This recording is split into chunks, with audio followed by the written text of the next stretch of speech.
Um, yeah, the album is called My California.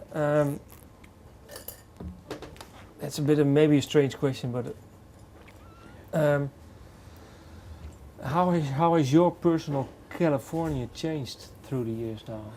I'm in love with it. Yeah? I love it, yeah. I really do. I'm thankful I'm from there.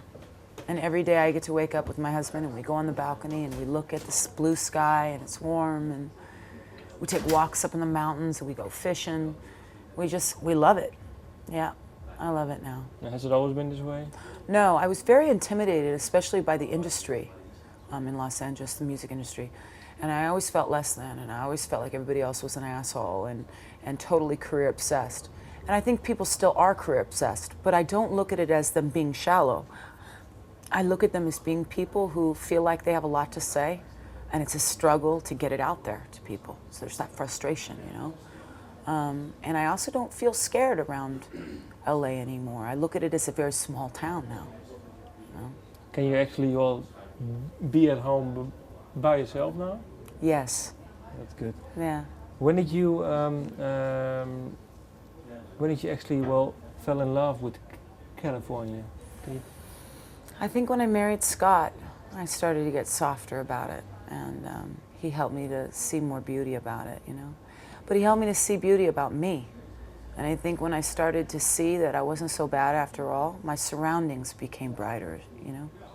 Yeah, because they were connected to all your memories too. Yes. That's why. Must have been pretty special now for you. Maybe not, but let me rephrase the question. How special is it for you to have this album released in the States? I think it's your first album in 7 years to be released in the States. Yes. What is it? Is it good for you? It's bittersweet, you know. I love the record so much that I believe that there will be people out there that will love it too. But on the other hand, if I start working in the States again, what if what happened a long time ago happens all over again? And that gives me a little bit of the chills. So one of the things I'm working on today... You mean 10, 15 years ago? Yes. Yeah. And I think, no, that doesn't have to happen again. You can... But why are you so afraid of this happening again in the States? Because of your family over there? Or? I think it's natural. It's trauma. You know, you go through trauma and then you think, you know, someone gets mugged on the street and for the next probably 10 years, when they go out on the street, they're looking over their shoulder a lot more. And that experience definitely freaked me out. But it doesn't freak me out here. I come here and I feel really comfortable to be honest about everything, open about everything. How come? Maybe because I don't have to hear, you know, people that I know and that I grew up with and that I love calling me and saying, what's going on? And shh, and, you know, that whole thing. I don't get all that. Also, I find in the United States, people tend to be, if they like an artist, make it so important, you know. And I don't find that way here. I find that it's just, okay, cool, you know, I like your music, or, you know, good for you, things are going good, but you're just like all of us, you know? And there's something, I think, healthy about that. So it doesn't give me anxiety. Yeah, it keeps you grounded. Keeps me, yeah, I feel that way here, yeah. That's good. Yeah. Do you have, this question I think you've got a lot, do you have an explanation for you having success over here and in Denmark? Can you put the finger on it, or is it just, you don't know, it's just... I think I got A, really lucky, and then B, the core of what I do as an artist. I think people like here, you know, the bluesy, the soulful thing, the kind of raw in your face. It surprised me though that stories like Leave the Light On or LA Song would have touched people like that, because I just considered them light in music, not in lyric. But it seems like sometimes that affects people more or something, you know? When I don't shout and doing a hard rock song, but instead just tell a softer story that's a hardcore lyric, you know?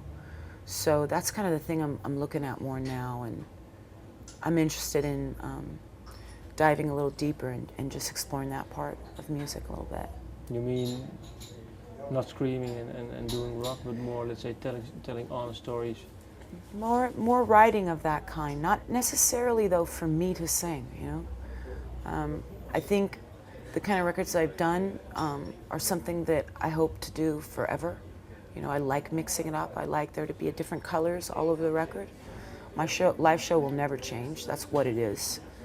But doing this type of experience of writing, I will want to do it more. Don't know if I'll release it as a record, but the experience of it was something that was very moving and healing for me, as well as for Rune. And it was like magical experience. It wasn't like being a part of the music business at all. Last question, because I have to stop. Yep. The album is being released now in the States.